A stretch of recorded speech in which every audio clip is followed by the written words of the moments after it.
Biasanya dalam berinvestasi atau mengumpulkan uang, kita ada dua pendekatan. Yang satu sukanya digabung semuanya di satu tempat. Ada yang satu lagi yang suka bikin pos-pos tabungan gitu ya, untuk dana pendidikan, untuk dana mobil, rumah, dan lain sebagainya. Mendingan yang mana ya? Coba kita bahas di video ini.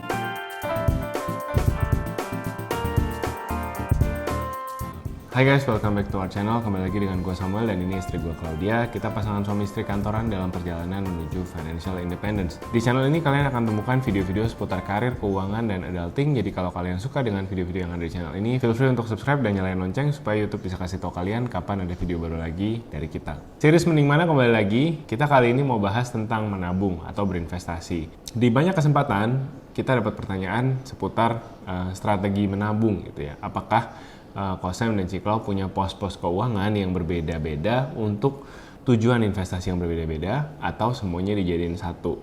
Nah, mungkin untuk yang belum paham apa bedanya, biasanya kalau dipisah itu artinya kita punya rekening atau instrumen investasi yang berbeda-beda nih untuk tujuan yang berbeda gitu. Misalkan kita punya kebutuhan untuk uang sekolah anak. Uang sekolah anak nanti dibagi lagi, ini rekening untuk SD, ini untuk SMP, ini untuk SMA.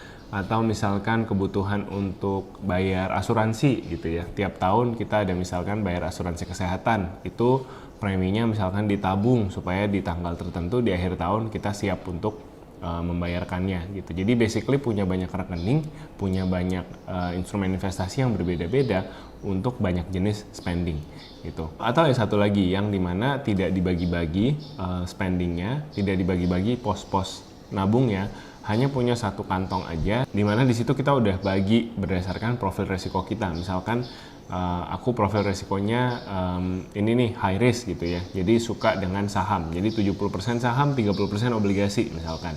Nanti misalkan untuk kebutuhan uang sekolah, untuk kebutuhan mobil dan lain sebagainya, ya udah kita tentuin sendiri dari pos-pos kayak gitu, dari uang lamsam yang ada di dalam kantong kita tadi. Nah, apa aja keuntungan dan kekurangannya dari masing-masing metode? Kalau misalkan kalian pisahin uangnya, emang sih enaknya adalah uangnya kelihatan dengan jelas di tiap rekening udah berapa. Jadi kalian bisa lihat tuh, proyeksi tabungan yang udah terkumpul untuk bayar asuransi kesehatan masih kurang dan perlu ditambah lagi, atau misalkan udah cukup nih, kita bisa alokasikan uang kita untuk kebutuhan yang lain misalkan. Yang itu enaknya begitu, tapi yang nggak enaknya mungkin adalah kalian mesti ribet ya, karena jadi maintain banyak account tiap bulan, mesti ingat-ingat uang kalian ada di mana aja gitu. Kalau misalkan ada di dalam satu bank digital yang di dalamnya ada banyak kantong sih mungkin enak ya, tapi kan kita nggak selalu hanya naruh di bank kan, kadang-kadang kita naruh di rekening reksadana, kita naruh di peer-to-peer, kita naruh di banyak tempat, takutnya lupa aja sih gitu, mungkin itu nggak enaknya. Nah, kalau digabung mungkin emang kurang detail, jadi kita nggak bisa tahu kira-kira ini uangnya untuk kebutuhan apa aja gitu. Tapi mungkin ya memang kalau keuntungannya adalah nggak seribet tadi ya, kalau misalkan kantongnya dipisah-pisah, ngelola portfolionya lebih simpel karena kita hanya cukup pantau satu kantong portfolio, di mana di situ kita udah setel berdasarkan profil risiko kita. Mungkin share sedikit ya pengalaman di keluarga kami. Kalau kami sendiri, semua investasi itu digabung berdasarkan jangka panjang, jangka pendek aja gitu. Jadi misalkan kalau jangka pendek misalkan ya untuk tadi budget liburan atau budget renovasi rumah, budget bengkel mobil tahunan. Nah itu kan short term ya, kurang lebih 1 tahun. Nah itu ya udah kita semuanya satuin. Biasanya kalau 1 tahunan itu di P2P atau time deposit gitu ya. Jadi udah digabung gitu, nggak ada amplop kecil-kecil lagi gitu ya. Terus kalau misalkan untuk long term, contohnya dana pensiun, dana pendidikan, nah itu juga langsung kami gabungin semuanya. Untuk investasi jangka panjang itu sebagian besar kami masukkan di reksadana indeks saham dan ada juga sebagian kecil di saham. Sebenarnya kenapa kita gabungin aja gitu ya, nggak dipisahin ke masing-masing amplop yang lebih kecil, karena ya tadi itu terus terang ribet kan ngurusnya, untuk mengingat begitu banyak produk gitu, apalagi kalau misalkan pakai aplikasinya beda-beda, begitu banyak password yang mesti di-maintain kan ribet lah gitu. Jadi kami memutuskan ya udah digabung aja. Jadi kalau ada teman-teman yang nanya mungkin kok dana pendidikannya Hana gimana, atau misalkan ada rencana nggak buat beli rumah kedua misalkan. First of all, nggak ada rencana sih, kita rencananya kayak mau tinggal di sini-sini aja, nggak kemana-mana. Terus untuk dana pendidikan kita nggak ada tabungan khusus gitu. Kita nggak ada tabungan khusus karena apa?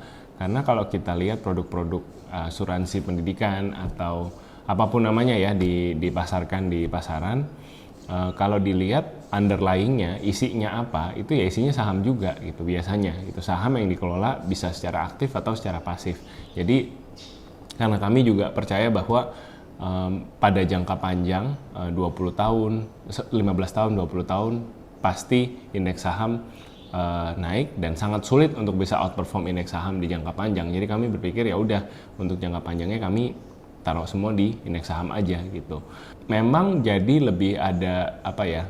Kalau misalkan kita beli produk tertentu kan kesannya ada guarantee gitu ya. Kesannya ada guarantee bahwa oh ya by 5 years, by 10 years aku akan dapat uang segini gitu. Tapi buat kami yang namanya guarantee pasar, yang namanya menjamin return itu ya tidak ada yang bisa lakukan sebenarnya gitu. Yang namanya investasi akan lebih efisien dan akan lebih mudah dilakukan kalau kita kelola sendiri semuanya. Tapi ini kita kalau teman-teman berbeda atau saat ini punya produk pendidikan,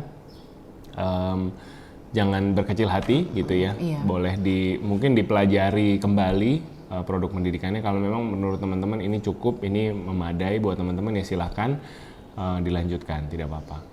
Iya, kembali lagi kan maksudnya setiap produk pasti ada pro kontranya gitu ya, tergantung tadi risk appetite masing-masing gitu ya. Kalau tentunya kalau mungkin beli produk-produk asuransi pendidikan ini resiko pasti lebih rendah gitu ya, mungkin tapi returnnya juga ya cenderung lebih rendah gitu ya kalau dibandingkan misalkan teman-teman mengerti dan mau belajar tentang saham misalkan, itu mungkin resiko oke lebih tinggi tapi potensi return juga kemungkinan besar lebih tinggi. Jadi kembali lagi ini kami juga bukan financial advisor ya gitu, dan kami juga bukan yang paling benar.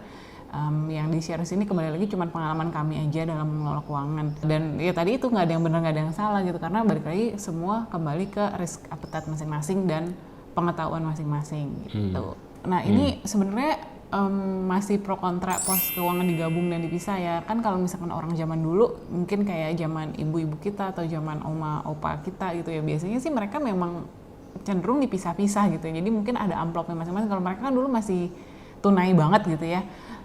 Oke, ini jadi begitu gajian si opa gitu langsung dibagi-bagi uangnya, ini amplop untuk uang sekolah gitu ya, ini amplop untuk jalan-jalan akhir tahun gitu, ini amplop untuk bayar listrik, ini amplop untuk belanja bulanan.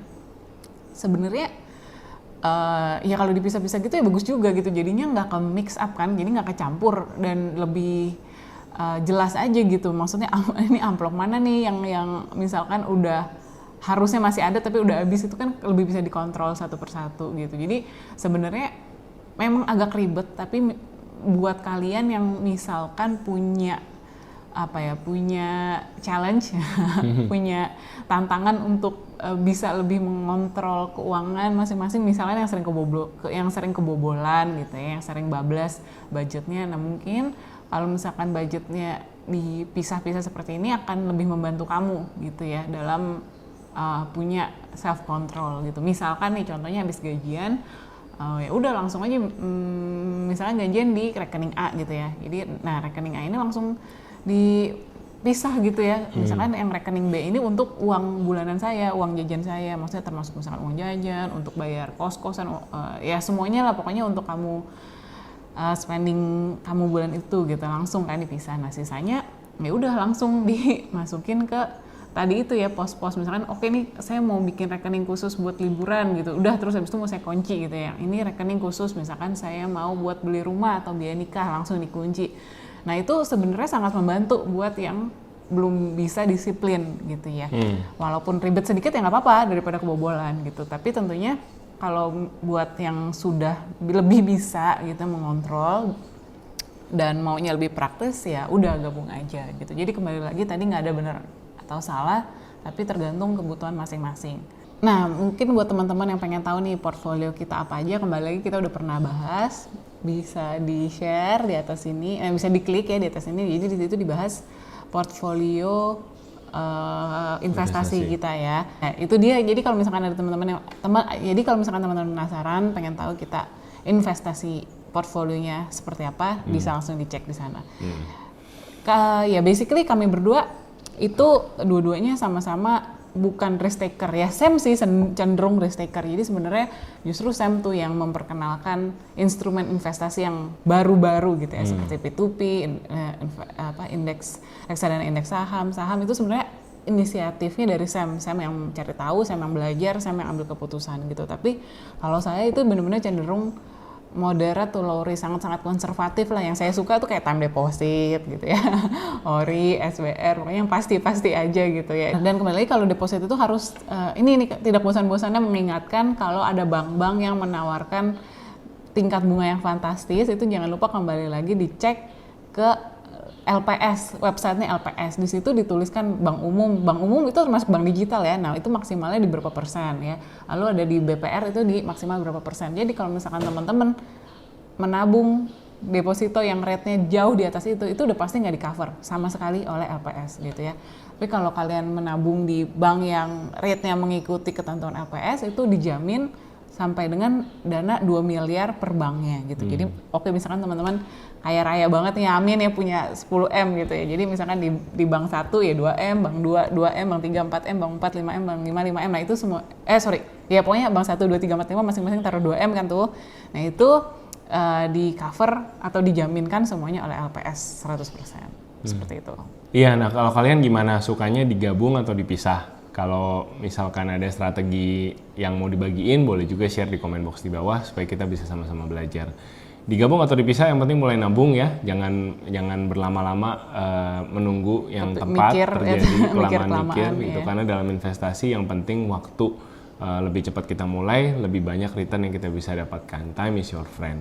Tapi tentu saja harus ini ya, maksudnya berinvestasi dengan bijak. Ini kembali lagi mengingatkan, tidak bosan-bosannya jangan cuma ikutan apa kata orang, kata temen aku, kata keluarga aku, kata kakekku, apa uncleku gitu, antiku. Nah itu enggak kayak gitu. Jadi kalian kalau investasi pastikan kalian udah ngerti dulu gitu. Kalau misalkan nggak ngerti, udah nggak usah produk canggih-canggih ya, sesimpel nabung produk tabungan biasa ya. Kalau emang belum ngerti, daripada dipaksakan ya mendingan tabungan biasa aja gitu ya, sambil belajar tentunya meningkatkan pengetahuan. Nah kalau emang udah yakin, udah ngerti resiko potensinya, baru kamu silakan kalau mau coba investasi, coba dengan try at your own risk gitu ya, because it's your money kan, udah kerja capek-capek ya, jangan sampai juga ya hilang begitu saja gitu ya karena investasi bodong gitu. Jadi make sure you know where you invest your money. Jangan, termasuk kita ya, tolong jangan ikut-ikutan kita juga gitu. Maksudnya kami juga manusia, kami juga bisa salah, dan tadi kan risk appetite orang bisa beda-beda gitu ya. Ini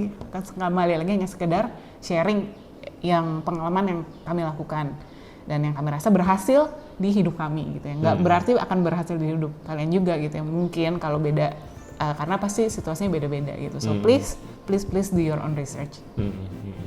Oke, thank you so much for watching. Jangan lupa subscribe dan like video ini. Juga kalau kalian mau kepo-kepoin kita di Instagram kita ada di bawah. Silahkan follow kita. Thank you, take care and stay healthy. See you next week. Bye-bye.